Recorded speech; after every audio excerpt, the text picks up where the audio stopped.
인사합시다. 나는 유대인식으로 인사하고 싶었는데 샬롬 보고 싶었습니다. 기도하고 시작하겠습니다. 사랑의 아버지 하나님, 베풀어 주신 은혜를 생각할 때마다 얼마나 감사한지 하나님 감사합니다. 동이 서에서 먼 것 같이 우리의 죄가를 우리에게서 멀리 옮기셨습니다. 그리고 보잘것없는 우리들을 당신의 자녀 삼아 주시고 하나님 자녀 되는 권세를 우리에게 주셨습니다. 이런 놀라운 사건, 놀라운 일들은 우리를 향한 하나님의 사랑을 증거하고 나타낸 것입니다. 하나님이 우리를 사랑하셨습니다. 그 사랑을 우리가 받았습니다. 그리고 우리는 주님을 의지합니다. 주님을 진심으로 의지합니다. 죄 많고 괴로움 많은 세상에서 행인과 나그네로 살아갈 때에 주님이 없었다면, 주님이 계시지 않았다면 우리는 의지할 때도 없고 위로받을 때도 없고 그저 흉몽을 안고 깊은 신민에 빠져 낙담하고 죽을 수밖에 없는 그런 인생들이었습니다. 욥기에서 고백한 대로 우리는 벌레요 구더기입니다. 우리의 의는 더러운 옷과 같았습니다. 그런데 우리 죄를 담당하시고 죽은 자 가운데서 부활하셔서 우리 주님은 우리의 영원한 의가 되어 주셨습니다. 그 은혜를 저희들은 믿었습니다. 그리고 그리스도 안에 지금 살고 있습니다. 하나님, 간절한 소원이 있습니다. 내가 섬기는 내 사랑하는 성도들 은혜 가운데서 지켜주시옵소서. 또 우리의 자녀들 그리고 우리의 손자 손녀들 어떤 경우에도 나와 내 집은 여호와만 섬기겠노라 고백하면서 이 힘들고 어려운 이 시기를 믿음으로 잘 극복하고 승리하여 하나님께 영광을 돌리게 하옵소서. 하나님, 히브리서 7장을 열었습니다. 그러나 저는 잘 모릅니다.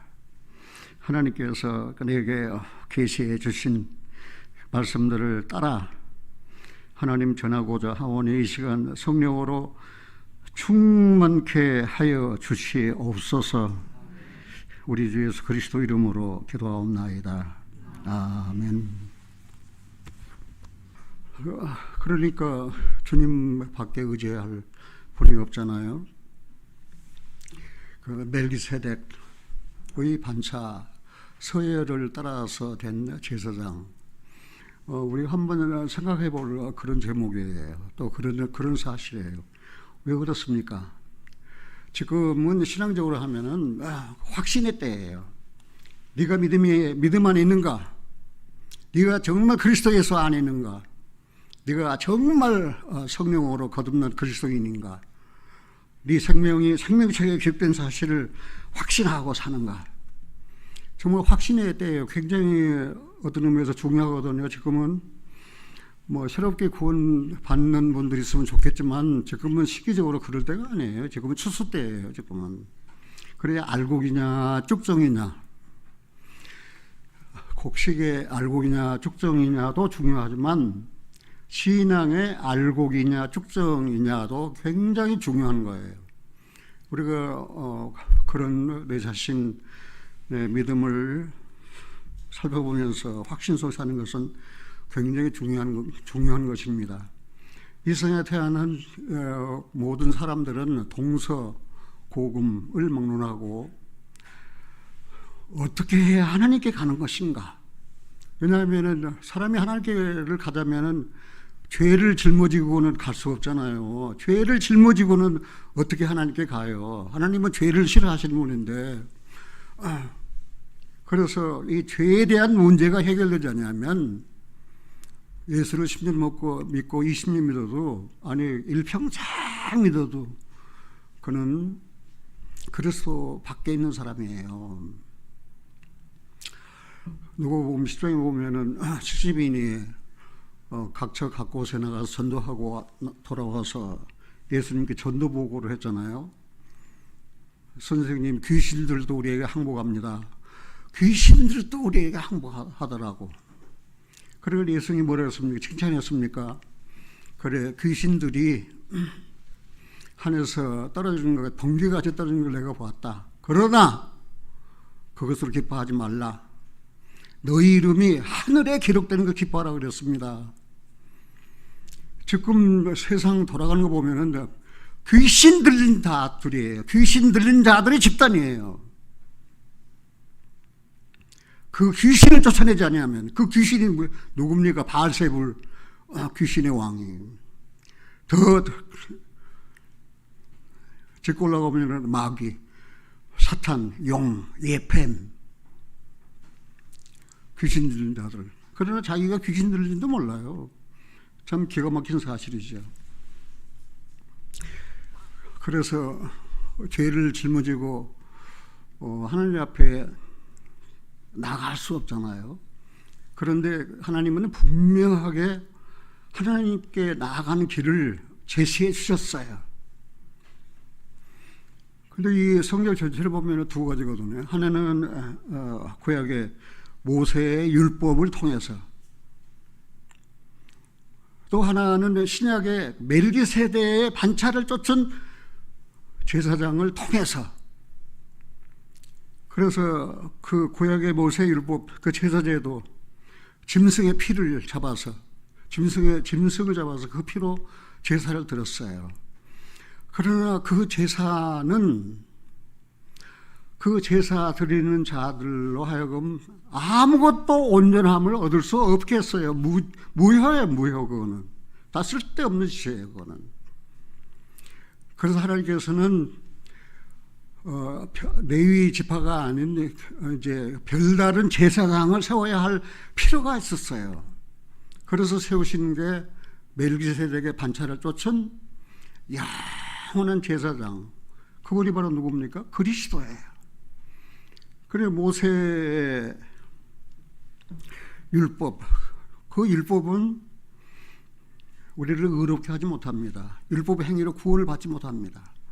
그러나 멜기세덱의 반차를 따라서 된 제사장, 그분은 은혜예요, 은혜. 그래, 은혜를 믿음으로 구원받는 거예요. 우리가 행위로 구원받는 것이 아니고 믿음으로 구원받는 것이며, 그리고 영원히 온전케 하시다는 사실이에요. 영생을 얻게 하시다는 사실이에요. 영원히 온전케. 그래, 이거는 정말 땅과 하늘의 차이라고 할까? 뭐 비교할 수 없어요. 구약의 율법의 제사 제도로는 아무도 하나님께 나갈 수 없고 온전케 될 수가 없어요. 그러나 신약의 멜기세덱의 반차를 쫓은, 다시 말해서 우리의 영원한 제사장이 되신 그리스도로 말미암아 우리는 하나님 앞에 간다는 사실이에요. 그래서 이 성경을 기록한 것도, 오직 이것을 기록한 것은 예수께서 하나님 아들이심을 믿고 그 이름을 힘입어 생명을 얻게 하려 함이라라고 말씀하셨어요.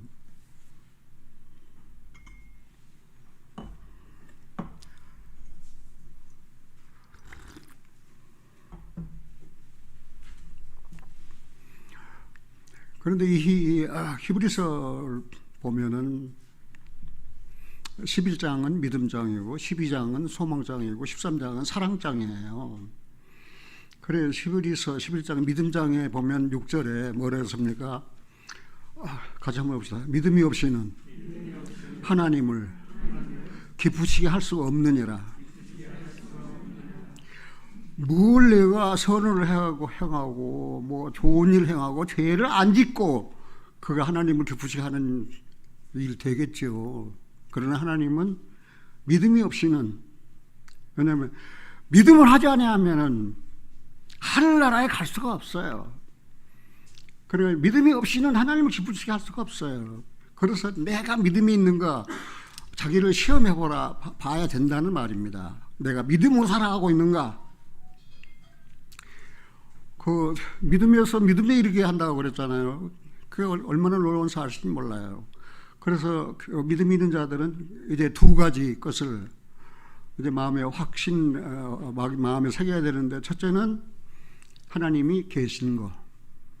그 하나님이 계시니까, 하나님이 계심을 시인한 사람은 하나님이 천지 만물을 창조하셨잖아요. 하나님이 하나님의 형상대로 사람을 지으셨잖아요.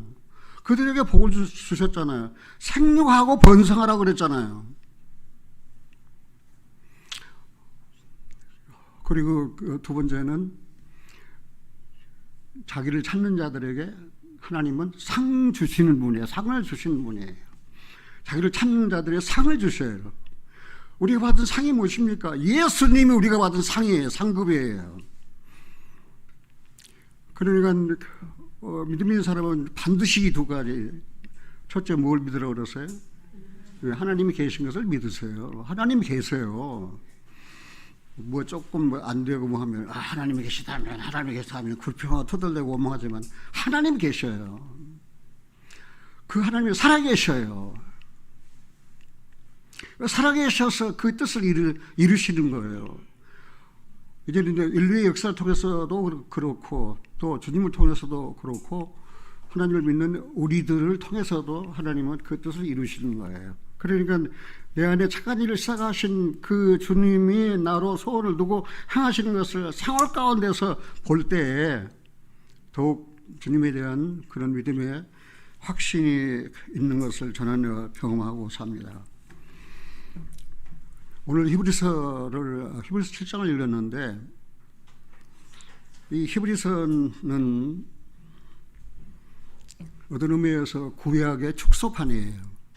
구약은 그 분량이 방대하잖아요. 창세부터서 말라기까지 39권이 되는데, 그런데 그게 굉장히 어려워요. 또 이스라엘 역사가 포함되어 있기 때문에 또 지혜, 그래서 구약은 읽을 때 굉장히 어려워요.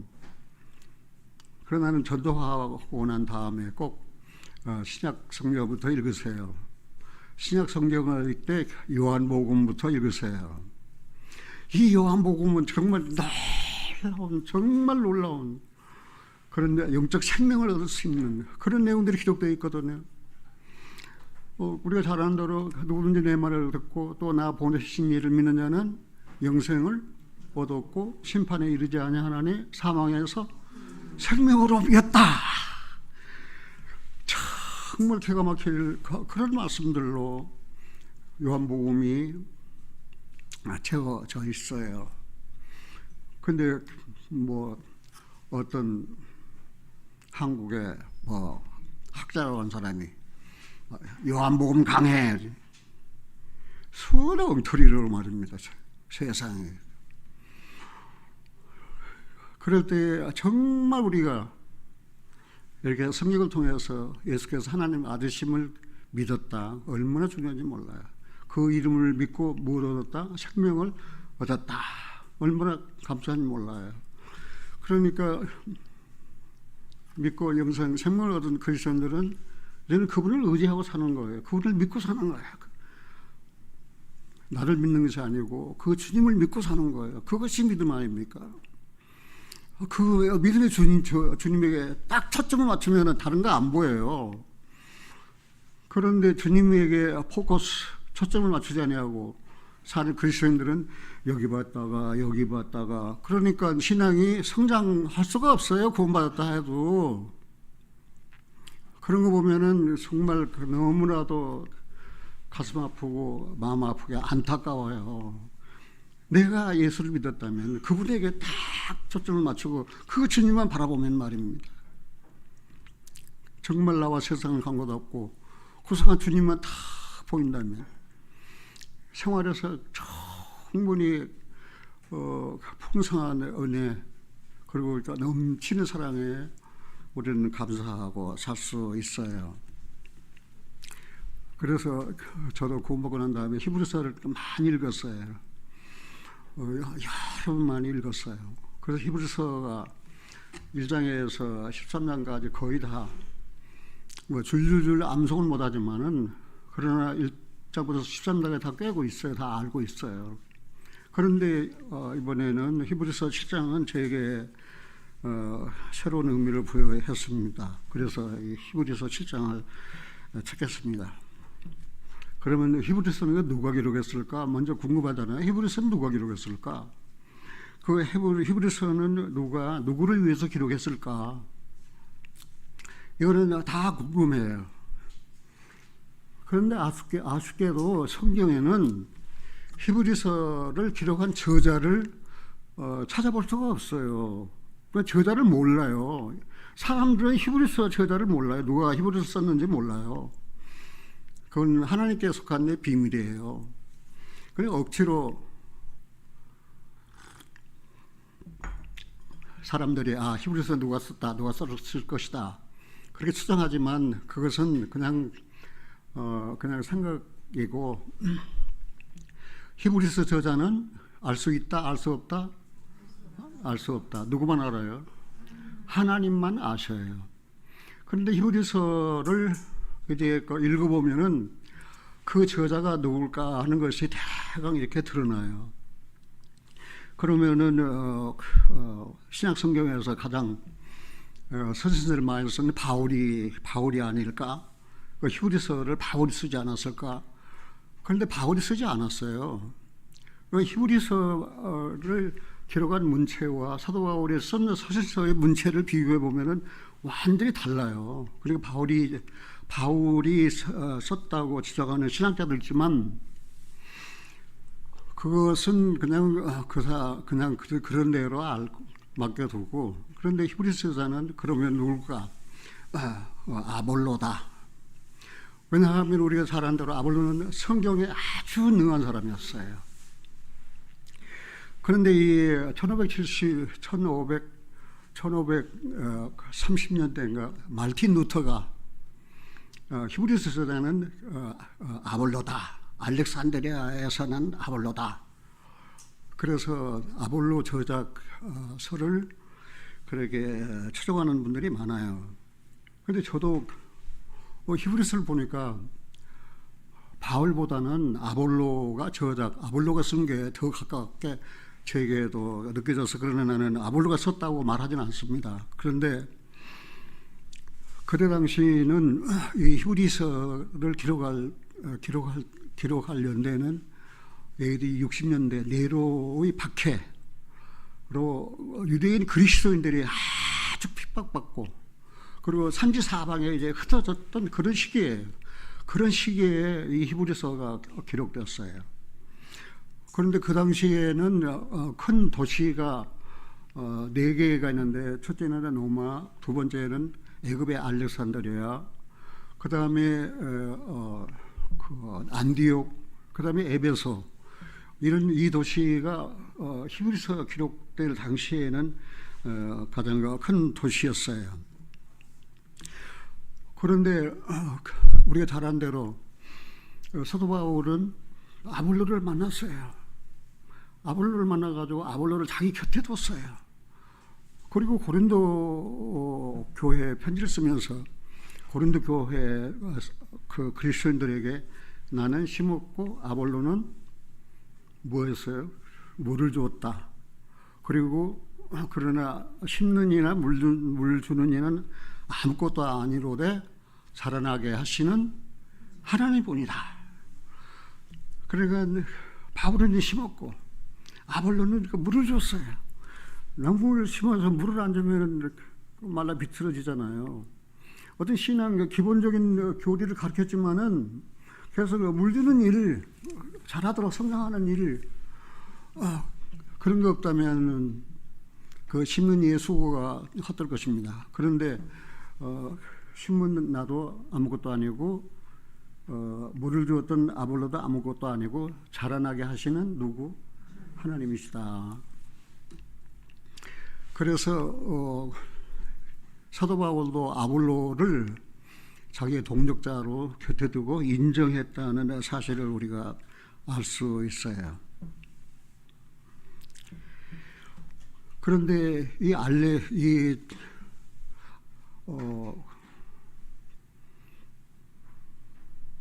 누구라고 그랬죠? 아볼로에 대해서 성경에 이렇게 기록된 대로 한번 찾아보고 지나가겠습니다. 사도행전 18장입니다.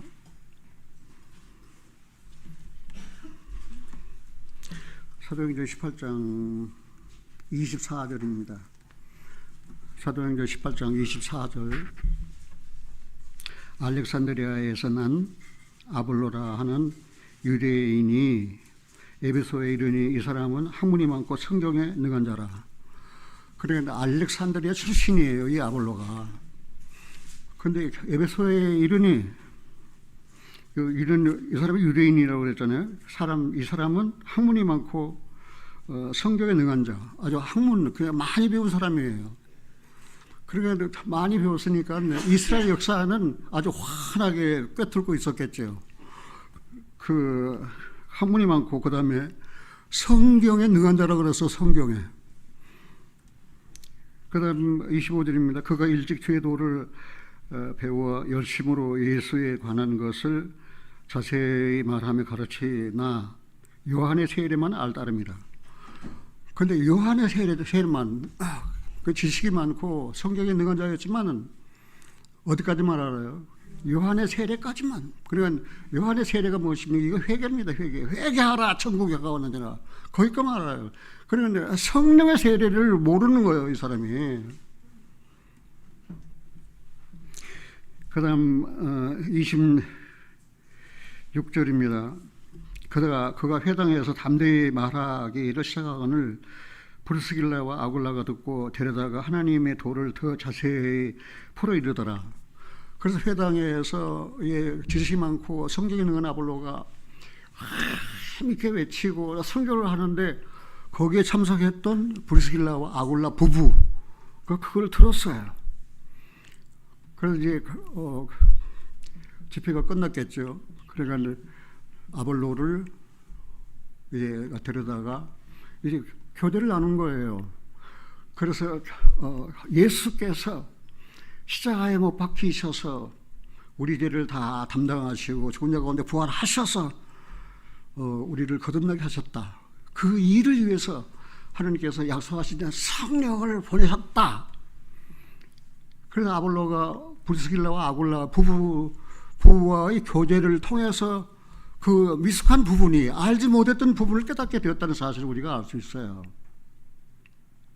그리고 교제가 얼마나 중요합니까? 근데 아볼로가 굉장히 겸손해요. 브리스길라와 아굴라 부부여, 당신들은 건방져. 내가 누군데? 나는 학문이 많고 성경에 능한 자고 나는 설교자인데 나를 데려다가 가르쳐? 할 수도 있지만은 내가 볼 때는 아볼로는 겸손한 사람이었어요. 그 부부의 말을 경청했어요. 내가 거기까지밖에는 몰랐었구나. 그래가지고 이제 아볼로가 거듭난 그리스도인이 된 거예요. 여기 27절입니다. 같이 한번 읽어볼까요? 27절. 아볼로가 아가야로 건너가고자 하며 형제들이 저를 장례하며 제자들에게 편지하여 영접하라 하였더니 제가 감에 은혜로 말미암아 믿는 자들에게 많은 유익을 주니 이는 성경으로 예수는 그리스도라 증거하여 공중 앞에서 유력하게 유대인의 말을 이깁니다라. 이제는 가는 곳마다 이제는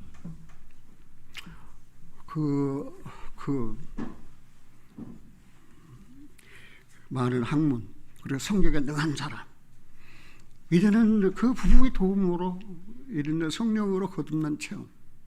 그리고 가는 곳마다 이제는 정했어요. 뭐가 요점입니까? 예수는 그리스도다. 예수는 그리스도다.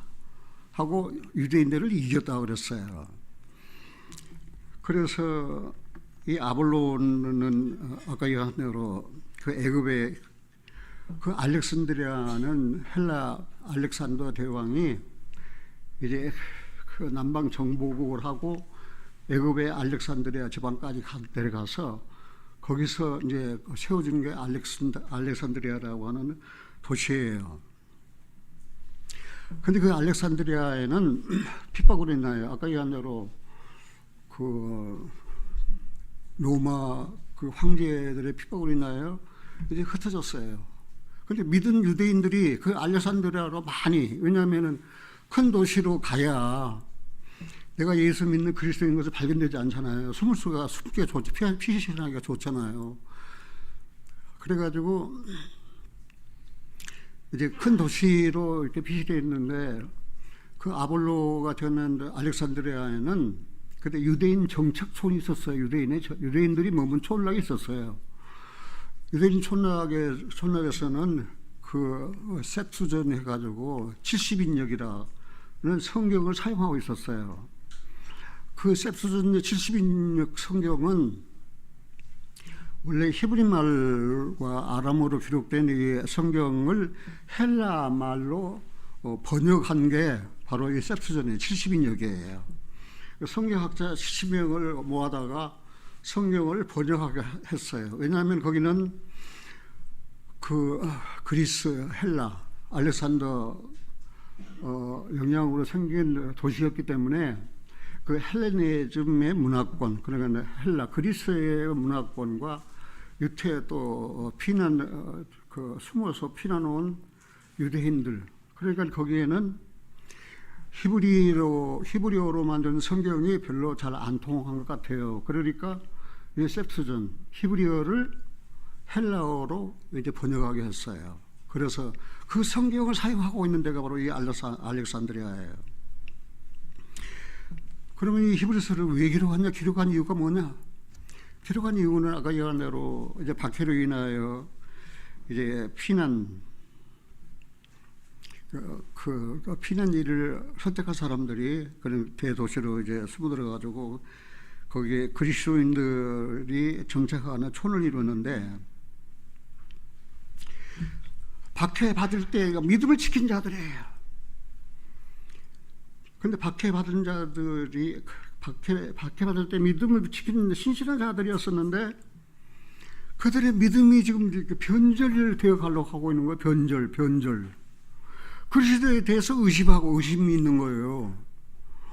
정말 우리가 은혜로만 구원받는가? 율법을 지켜야 되지 않는가? 그렇게 이제 의심하면서 이렇게 신앙의 변절을 가져오려고 하니까 배교에 대한 경고, 그리고 낡은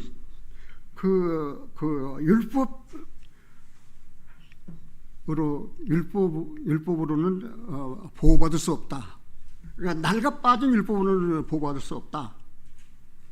그래가지고 이제 이게 기록된 게 바로 히브리서라고 하는 사실을 우리가 알 수 있어요.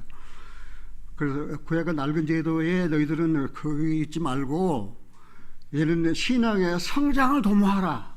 어린 아이로 있지 말고 이제는 성숙한 그리스도인으로 자라야 된다. 그래서 율법은 그림자다. 그러나 이제는 실체가 오셨다. 히브리서로 돌아가서 우리가 다 아는 내용이지만 다시 한번 반복하고 듣는 것은 우리가 오늘 주보에도 나와 있지만 잘 기억하지 못하고 들은 것을 잊어버릴 수 있기 때문에 오늘 다시 반복한다 셈치고, 자, 히브리서 10장을 찾아보겠습니다. 거기는 그림자는 가고 실체가 왔다. 이제 그림자 시대가 아니고 이제 실체 시대예요. 자, 천천히 같이 한번 읽어보겠습니다. 히브리서 10장 1절. 율법은 장차 오는 좋은 일의 그림자요 참 형상이 아니므로 해마다 늘 드리는 바 같은 제사로는 나오는 자들을 언제든지 온전케 할 수 없느니라. 그렇지 아니하면 섬기는 자들이 단번에 정결케 되어 다시는 죄를 깨닫는 일이 없으리니 어찌 드리는 일을 그치지 아니하였으리요. 그러나 이 제사는 해마다 죄를 생각나게 하는 것이 있나니 이는 황소와 염소의 피가 능히 죄를 없이 하지 못함이라. 그러므로 형제 세상에 임하실 때 가라사대 하나님이 제사와 예물을 원치 아니하시고 오직 나를 위하여 한 몸을 예비하셨도다. 전체로 번제함과 속죄제는 기뻐하지 아니하시나니 이에 내가 말하기를 하나님이여 보시옵소서 두루마리책에 나를 가리켜 기록한 것과 같이 하나님의 뜻을 행하려 왔나이다 하시니라. 위에 말씀하시기를 제사와 예물과 전체로 번제함과 속죄제는 원치도 아니하시고 기뻐하지도 아니하신다 하셨고 이는 다 율법을 따라 드리는 것이라. 그 후에 말씀하시기를 보시옵소서 내가 하나님의 뜻을 행하려 왔나이다 하셨으니 그 첫 것을 폐하시면 둘째 것을 세우려 하심이라.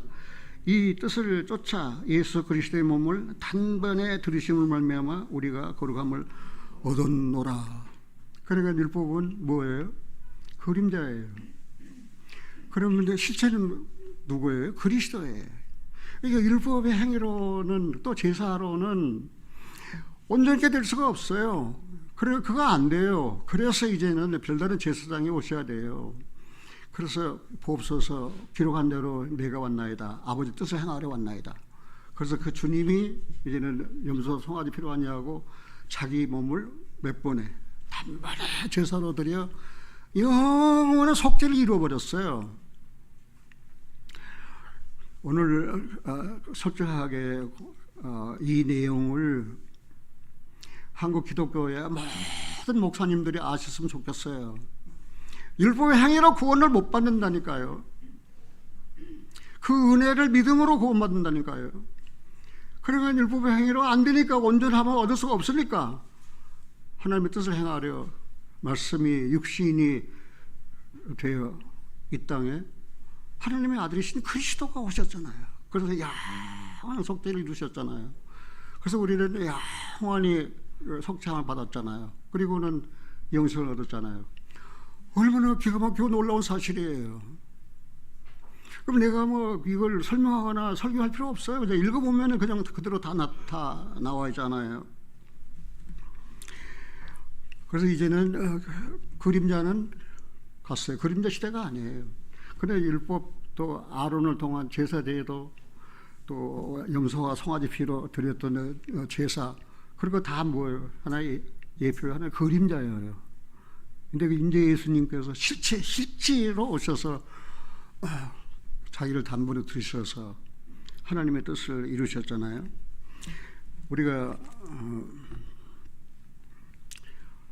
히브리서에서 간과하지 말아야 할 아주 중요한 말씀이 있어요. 예수님은 하나님의 마지막 말씀이에요. 그리고 예수님은 하나님의 마지막 계시예요. 이제 다른 계시 없어요. 다 마지막 말씀. 예수로 말씀하셔서 그게 끝. 그래 예수로 말씀하신 그 말씀을 들으면 우리는 영원한 생명을 얻고 이제 새롭고 상계를 통하여 하나님께 갈 수 있다는 사실입니다. 그 새롭고 산길이 열렸다는 사실입니다. 이게 얼마나 놀라운 사실입니까? 그 내용을 이 히브리서는 우리에게 너무나도 잘 설명해주고 있어요. 그러면서 히브리서 기자는 히브리서를 읽는 독자들에게 그렇게 이야기했어요. 영원한 대제사장이신 같이 한번 해봅시다. 예수를 깊이 생각하라. 그래, 예수를 깊이 생각하라. 율법 천사, 그 다음에 모세, 아론, 그 다음에 레위, 다. 예수를 깊이 생각하라. 예수를 깊이 생각하라. 여러분들이 예수님을 얼마나 깊이 생각합니까? 그분은 하나님의 본체이십니다. 그러나 그분은 겸손하신 분입니다. 하나님과 동등을 여기지 않았습니다. 자기를 비우셨습니다. 종의 형체로 이 땅에 오셨습니다. 그리고 우리의 죄를 다 담당하시고 속죄의 사역을 다 이루셨습니다. 그리고 예수를 깊이 생각하라. 그 예수님이 죽은 자 가운데 부활하셔서 이제는 하나님 우편 영광을 얻으셨어요. 그리고 지금도 우리를 위하여 강구하신다는 사실이에요. 그런데 예수를 믿은 우리들, 예수 안에 있는 우리들이 얼마나 행복한 사람들인지 그거를 잊어먹고 산다면은 그거는 올바른 신앙이라고 할 수가 없잖아요. 그리고 또 하나, 두 번째 우리가 히브리서를 통해서 마음에 새겨야 할 말씀은 같이 한번 읽어봅시다. 이같이 큰 구원을 등한히 여기면 어찌 피하겠느냐.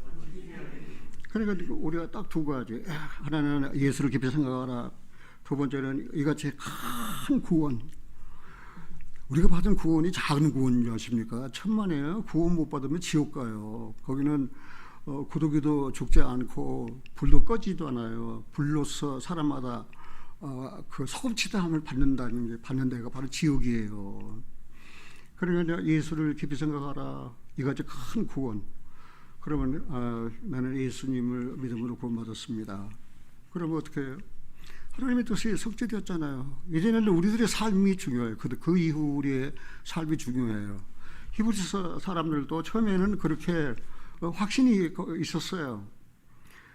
그러나 이제 살아가면서 그 신앙에 대한 변절, 그래 히브리서 6장일 때는 한번 비책을 얻고 뭐 내세의 능력을 맛보고 뭐 그런 거 있잖아요. 타락한 자들. 그런데 그 배교의 위험, 배교의 원인은 무엇입니까? 히브리서 3장에는 분명하게 밝혔어요. 같이 한번 해봅시다. 배교의 위험은 믿지 않는 뭐예요? 배교의 위험은 믿지 않는 뭐예요? 히브리서를 안 읽으셨나 봐. 같이 한번 봅시다. 믿지 않는 악심. 네, 믿지 않는 악심, 믿지 않는 악한 마음에, 믿지 않는 건 악한 마음에.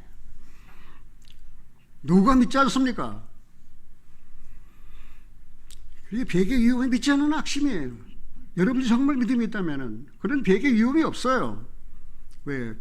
환난이 오고 그 고통이 오고 괴로움이 온다 할지라도 이 생명을 주님께 드리는 거예요. 그게 헌신이에요. 그거 헌신의 삶을 살 수 있는 거예요. 그런데 이 히브리서를 받은 사람들은 믿지 않는 악심, 믿지 않는 악심을 버려라. 매일 피차 권면함으로 믿지 않는 악심에서 떠나. 이제 그런 내용이 히브리서 기록된 것을 보면은 그 배교의 위험성. 그러니까 한 번 구원받았다고 그건 영원한 구원. 이렇게 생각하고 그 후 구원 이후의 삶을 잘못 산다면은 어떻게 해요? 하나님께서 기뻐하시는 그런 삶을 살 수 없다는 사실을 우리가 잘 알 수 있어요. 자, 히브리서 7장으로 가보겠습니다. 그냥 우리가 잘 아는 내용이니까 뭐 구체적인 설명은 필요 없고 한번 아까 본문 한번 읽어보겠습니다. 14절 우리 주께서 우리 주가 누구예요? 예수 그리스도죠. 유다라 쫓아야 나시기 분명하다. 유다 지파였잖아요. 그러면 예수님이 세상에 계시다면은 제사장 됩니까 못 됩니까? 모세의 그 계명을 쫓아 모세의 계명을 쫓아 제사장 대제사장 아론 또 그 아들들 레위 지파 거기서 제사장 나오지 유다 지파에서 제사장 나오는 법이 없어요. 근데 우리 주님은 레위 지파가 아니에요. 아론의 자손이 아니에요. 예수님은 유다 지파예요. 유다 지파가 어떻게 제사장이 됩니까? 여기 보니까 분명하도다. 이 지파에는 모세가 제사장들에 관하여 말하는 것이 하나도 없고 멜기세덱과 같은 별다른 한 제사장이 일어나는 것을 보니 더욱 분명하도다. 그러니까 멜기세덱과 같은 한 제사장이 일어났다. 그런 육체에 상관된 계명의 법을 쫓지 아니하고 오직 무궁한 생명의 능력을 쫓아 된 것이니 증거하기를 내가 영원히 멜기세덱 반차를 쫓는 제사장이라 하였도다.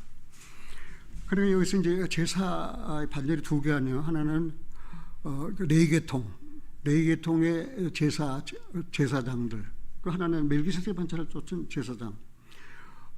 이거는 어떤 면에서 굉장히 우리가 알아야 할 중요한 내용이거든요. 멜기세덱의 이름의 뜻이 뭐냐? 멜기는 왕, 히브리 말로 왕이에요. 멜기는 왕이에요, 왕. 근데 세덱이는 뭐냐? 의의 세덱. 그러니까 멜기세덱은 의의 왕, 그리고 평강의 왕.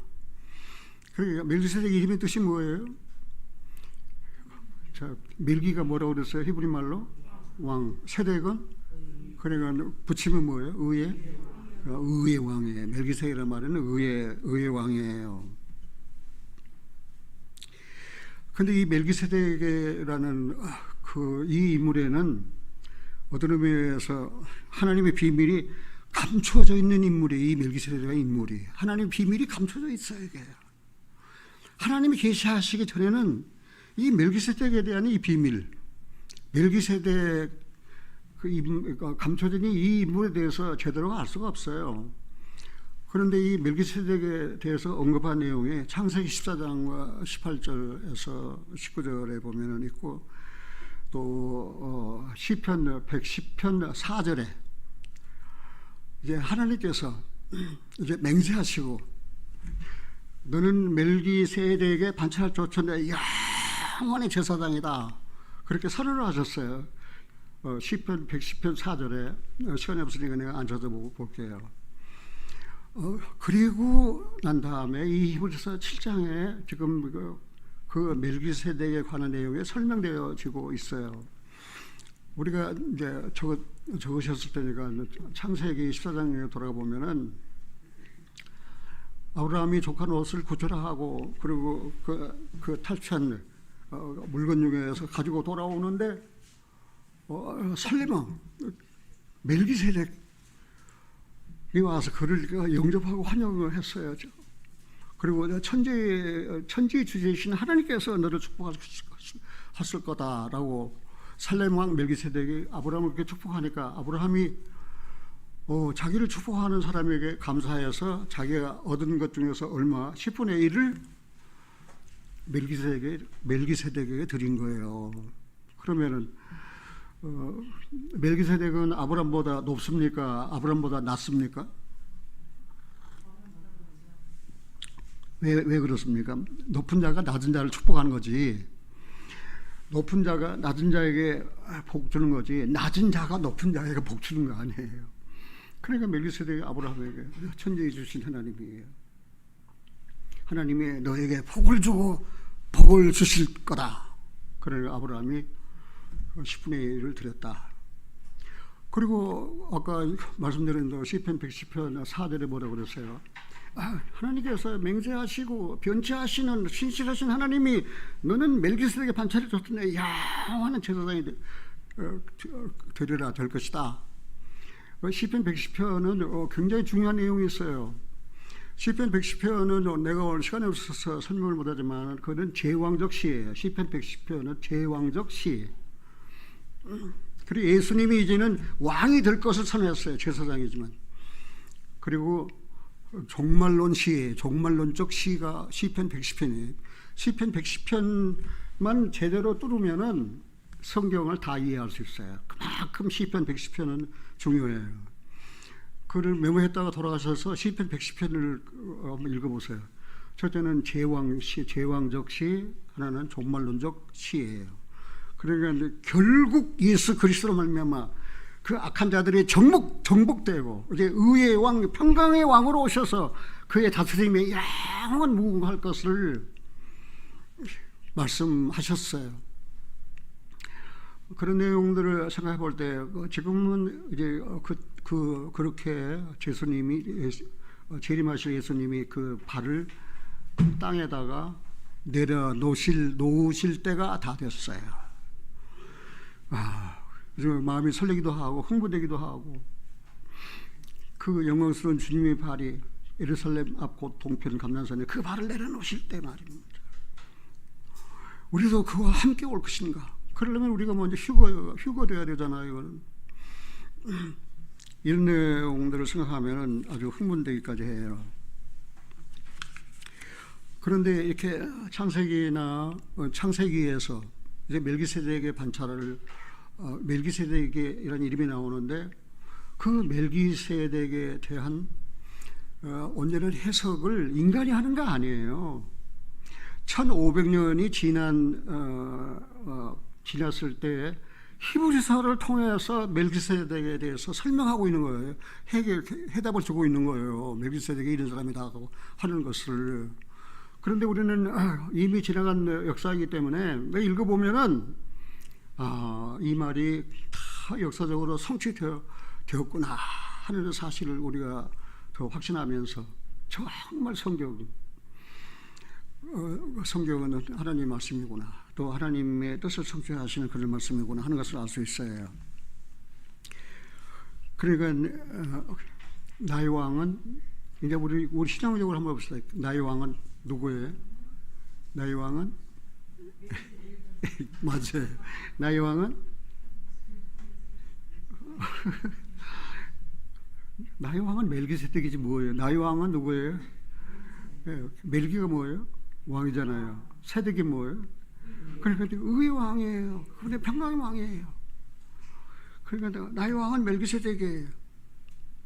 나의 왕은 의의 왕이에요. 평강의 왕이에요. 우리가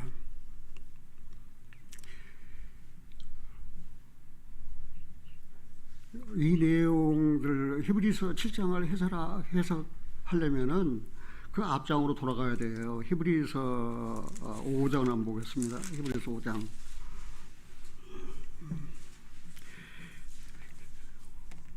11절입니다. 같이 한번 읽어보겠습니다. 멜기에게 관하여는 우리가 할 말이 많으나 너희의 듣는 것이 두나무로 해석하기 어려우니 때가 오래므로 너희가 마땅히 선생이 될 터인데 너희가 다시 하나님의 말씀의 초보가 무엇인지 누구에게 가르침을 받아야 할 것이니 젖이나 먹고 단단한 식물을 못 먹을 자가 되었도다. 대저 젖을 먹는 자마다 어린 아이니 의의 말씀을 경험하지 못한 자요 단단한 식물은 장사한 자의 것이니 저희는 지각을 사용함으로 연단을 받아 선악을 분별하는 자들이니라. 우리 여기서 보면은 멜기세덱에 대해서는 해석하기가 쉽다고 해서 어렵다고 그랬어요. 다시 말해서 히브리서 저자가 아볼로라고 했을 때 그는 학문이 많고 성경에 능한 사람인데 멜기세덱에 대해서는 해석하기가 어렵다고 그랬어요. 그러면서 이야기를 했잖아요. 너희가 때가 오래면 선생이 되어야 할 텐데, 그럼 이 히브리서 저자는 이 히브리서를 받을 사람들을 알고 있다는 그런 말 아닙니까? 너희가 했을 때 인천에 있는 한길말씀 침례교회 성도 여러분들이 그러면은 내가 편지할 때 대상이 누군가가 드러나잖아요. 그러면 이 히브리서 편지할 때 너희가 때가 오래됐는데 선생이 돼야지. 젖이나 먹고 단단한 식물을 못 먹는 어린 아이와 같은 신앙으로 이 어려운 박해 시대에, 이 고난 많은 이 시대에 어떻게 너희가 살아나려고 그래? 그러면서 어떤 의미에서 이 히브리서 저자는 이 히브리서를 받을 대상을 알고 있었고 그들을 사랑했어요. 그들의 신앙을 염려한 거예요. 왜요? 아직도 너희들이 어린 아이야. 영적 미숙. 선악을 분별하지 못해. 그래 어린 아이는 뭘 먹어요? 젖이나 먹잖아요. 그런데 신앙 장성한 사람은 젖 먹으라면 비린내 나서 못 먹어요. 그래 이제는 단단한 식물 먹잖아요.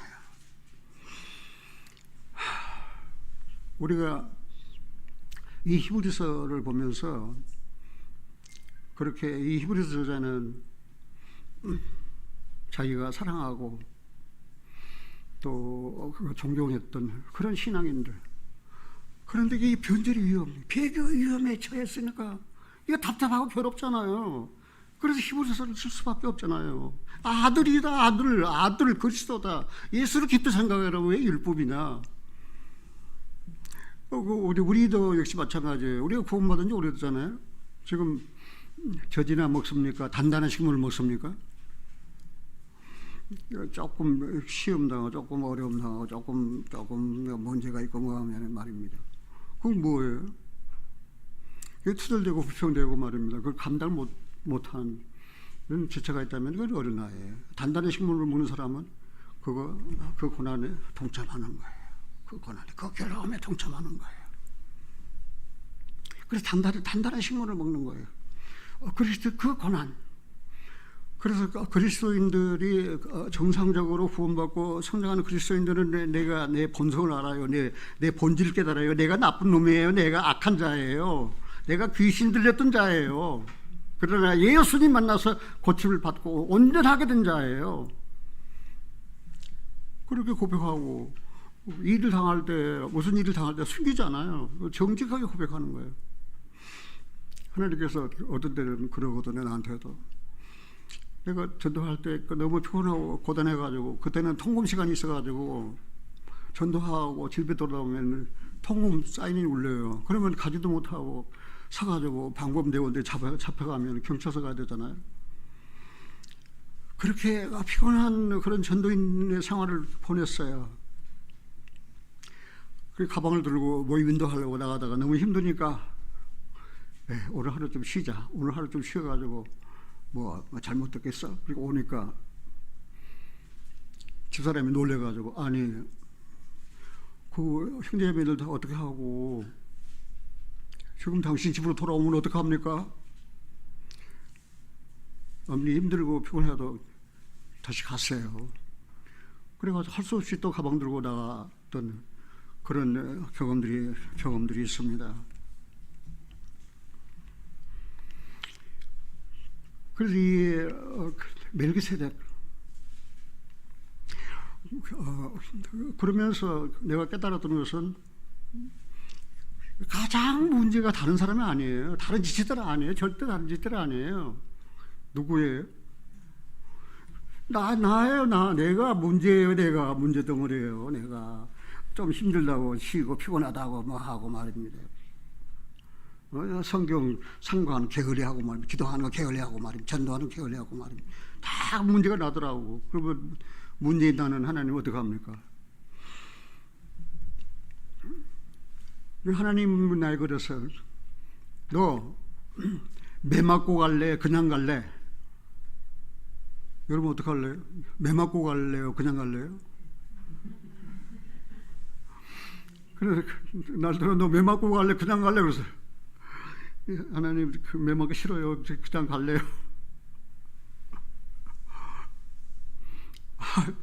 집에 쉬려고 들어오는데 따로로 전화 왔어요. 저기 수원에 전도 좀 갔다 오세요. 힘들어 죽겠는데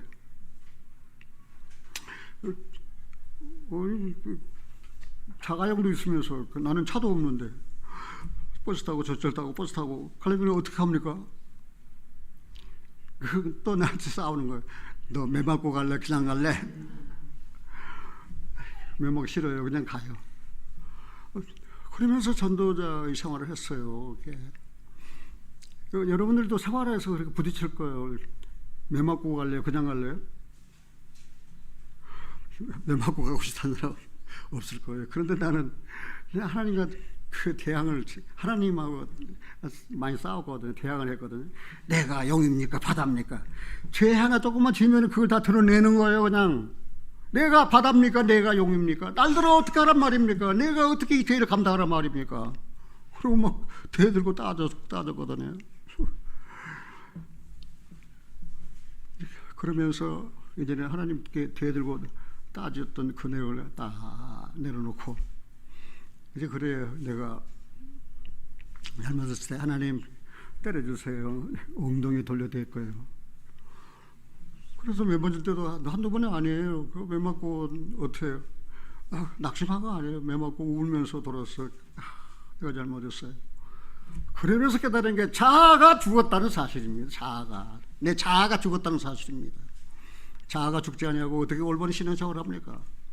자아가 죽지 않냐고 어떻게 멜기세덱, 나의 의의 왕, 나의 왕 그리스도라고 고백할 수 있습니까?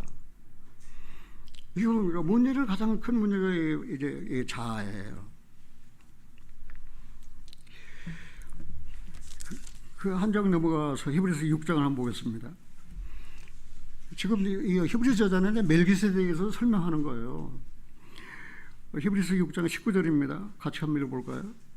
히브리서 6장 19절, 우리가 이 소망 있는 것은 영혼의 닷 같아서 튼튼하고 견고하여 휴장 안에 들어가나니 그리를 앞서가신 예수께서 멜기세덱의 반차를 쫓아 영원히 제사장이 되어 우리를 위하여 들어가셨느니라.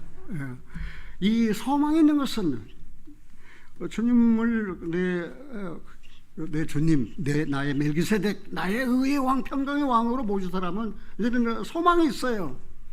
그 주님은 우리를 위해서 휘장 가운데 내려놓으신 그 지성소에 들어가셨어요. 그리고 우리도 어떻게 해요? 예수님이 지성소에 들어가셨으니까 우리도 멜기세덱, 그를 앞서가신 예수께서 멜기세덱의 반차를 쫓아 영원히 대제사장이 되어 우리를 위하여 들어가셨느니라. 그럼 들어갈래요? 안 들어갈래요?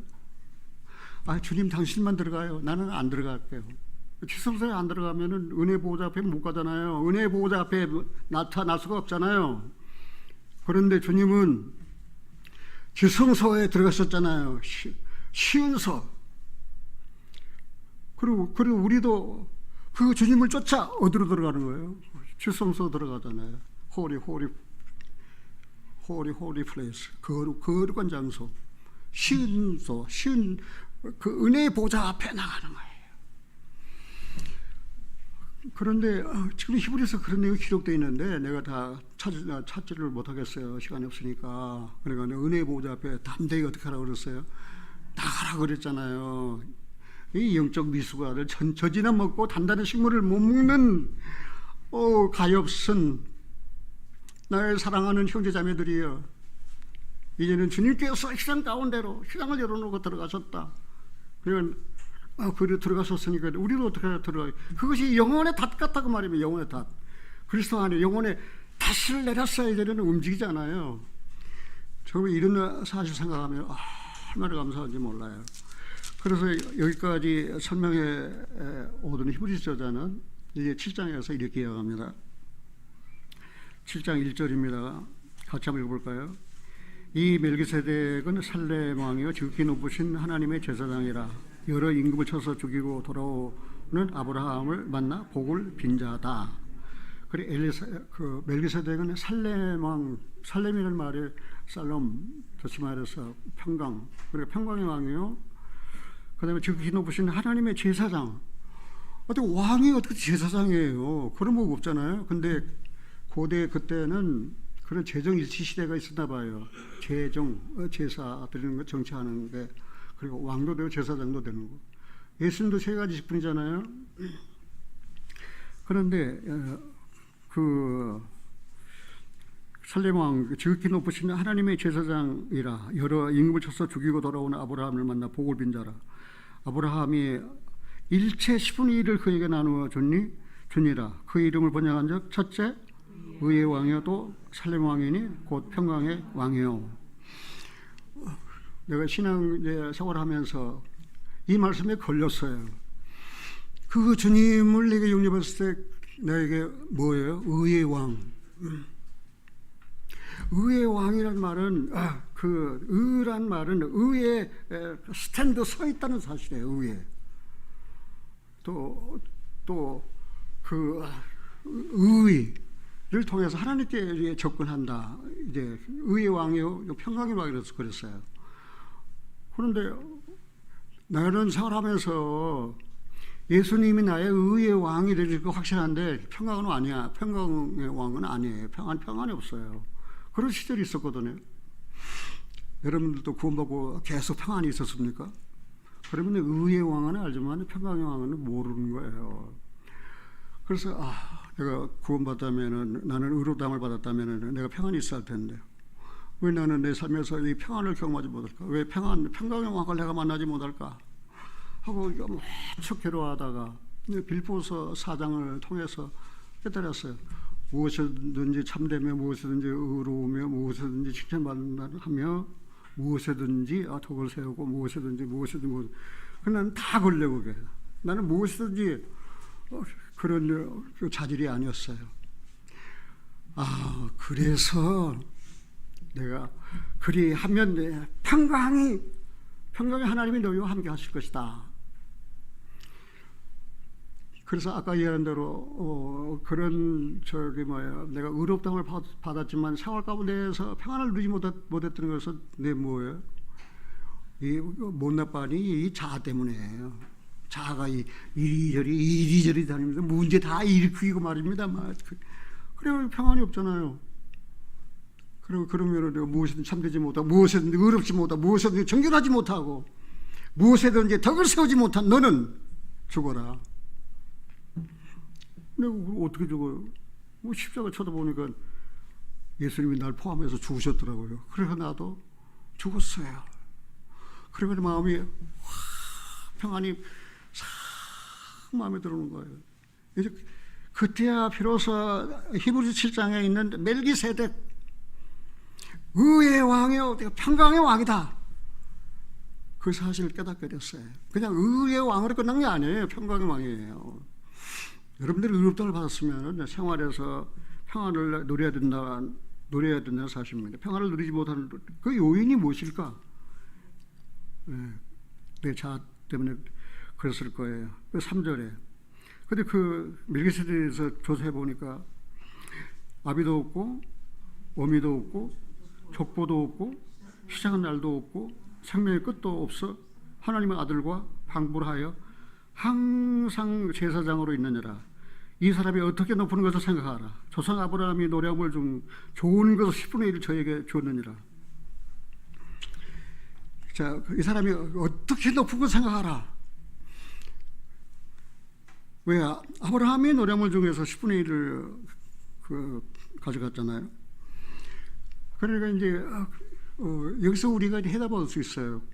히브리서 5장은 영적 미성숙, 젖이나 먹고 단단한 식물을 못 먹을 자들. 그리고 히브리서 6장에서는 뭐예요? 그 지성소에 들어가신 은혜의 보호자, 지성소에 들어가신 주님.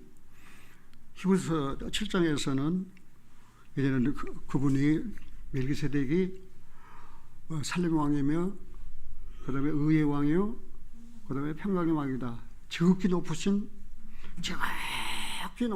그리고 영원한 제사장이다. 설명이 다 나와버렸잖아요. 저는요.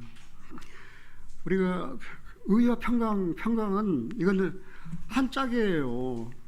그냥 의만 따로 굴러다니고 평강은 따로 다니고 하는 게 아니에요. 의가 있으면 반드시 평안이 있어야 돼요. 내가 죄가 있을 때 평안이 없었잖아요. 근데 내가 의롭다함을 받았잖아요. 그래서 평안이 왔잖아요. 히브리 시편에 보면은 그런 말씀이 있어요.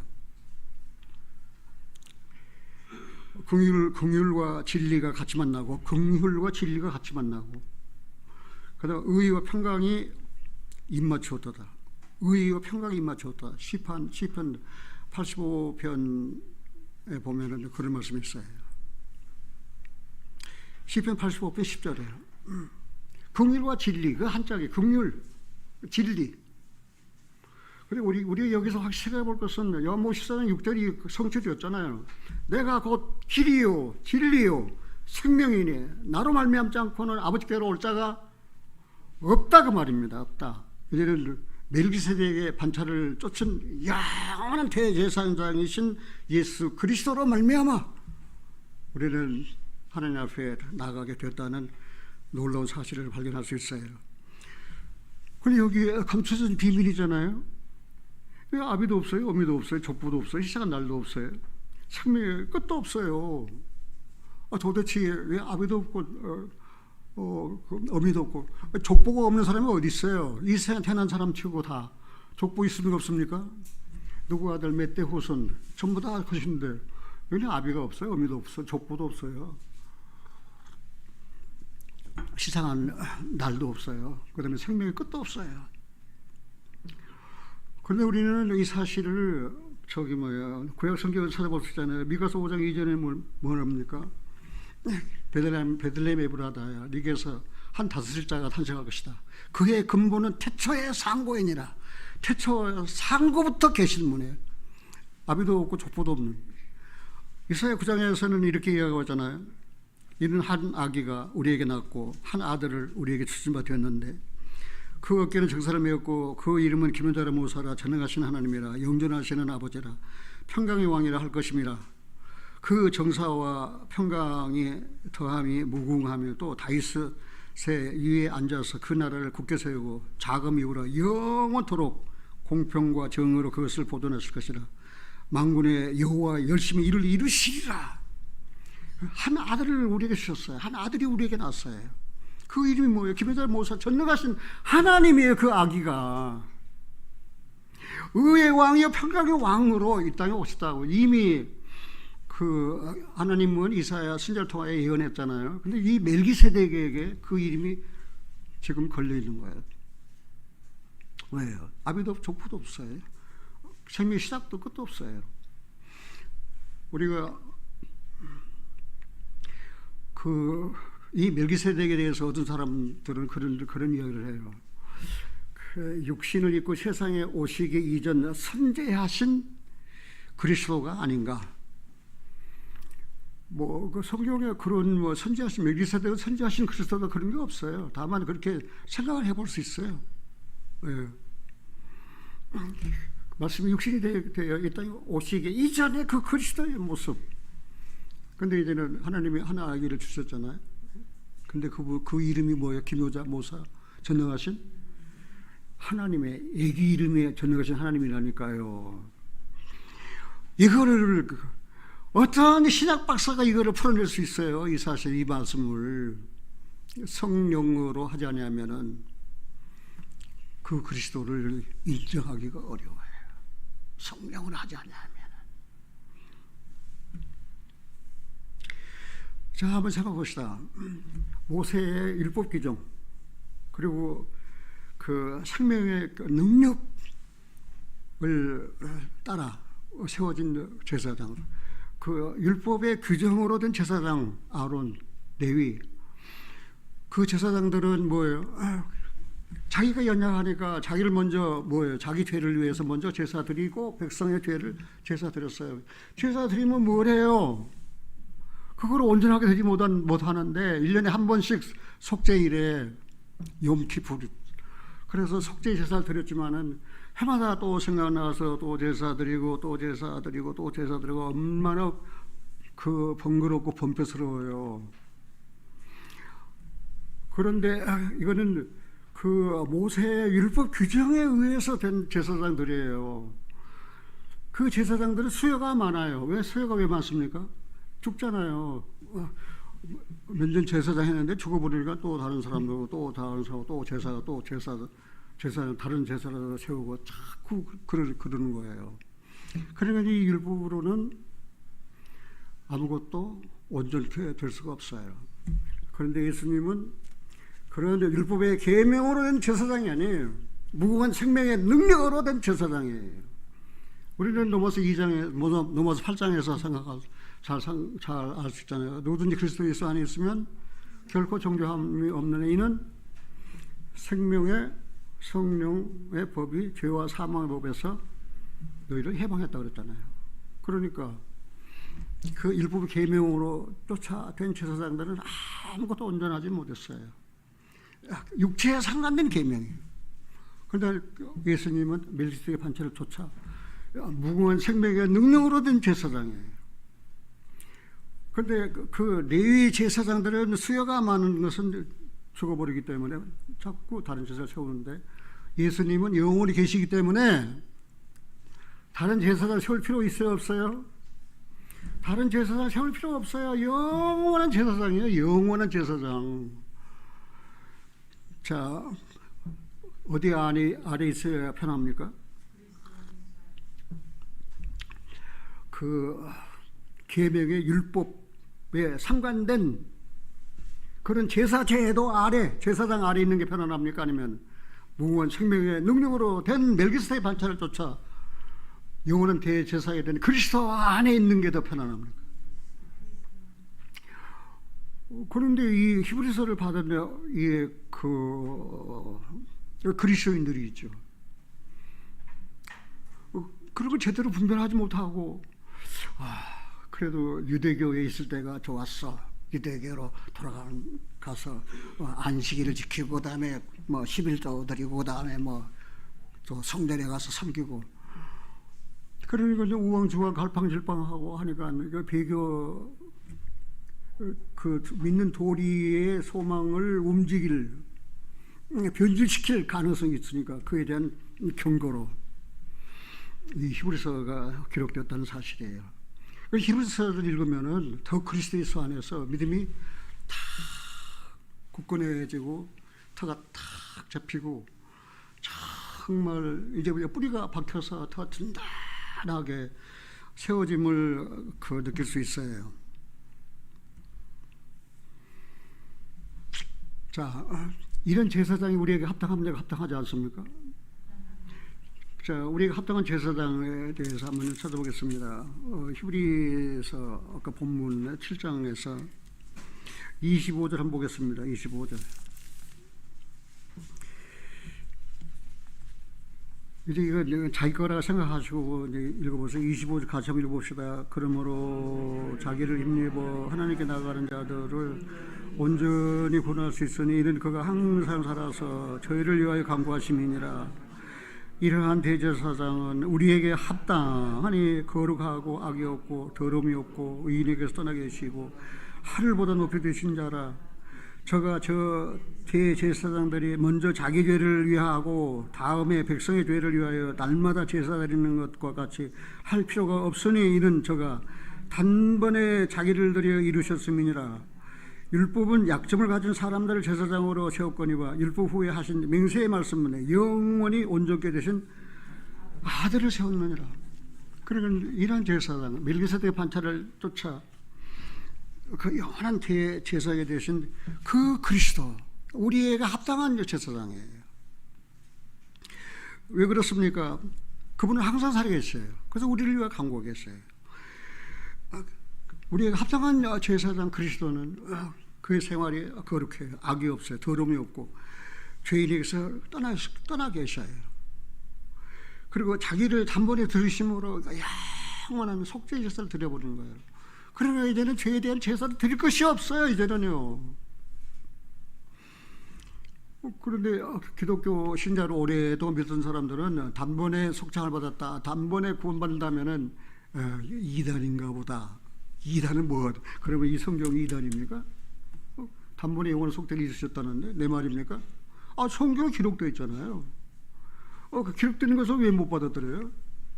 그는 믿지 않은 악심을 가지고 있으니까 받지를 못하는 거죠. 그 믿음으로 마음을 열어보세요. 말씀이 쏙쏙쏙쏙 다 돌아요. 다 돌아요. 그래가지고 이제 탁탁탁탁 짝이 맞는 거예요.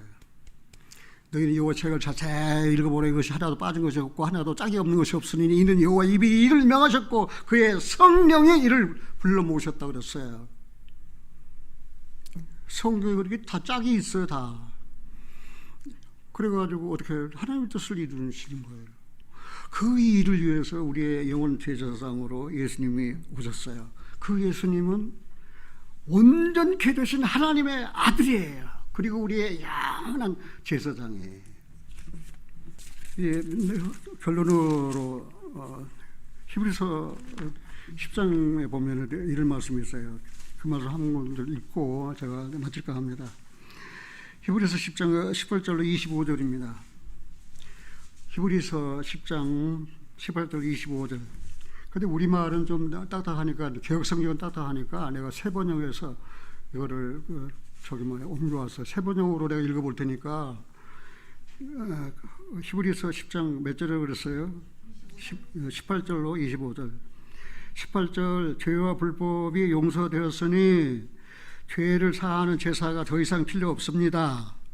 그러므로 형제 자매 여러분, 우리는 예수의 피를 힘입어 담대하게 지성소에 들어가게 되었습니다. 예수께서는 휘장을 뚫고 우리에게 새로운 살 길을 열어주셨습니다. 그런데 그 휘장은 곧 그의 육체입니다. 그리고 우리에게는 하나님의 집을 다스리는 위대한 제사장이 계십니다. 그러니 우리는 확고한 믿음을 가지고 참된 마음으로 하나님께 나아갑시다.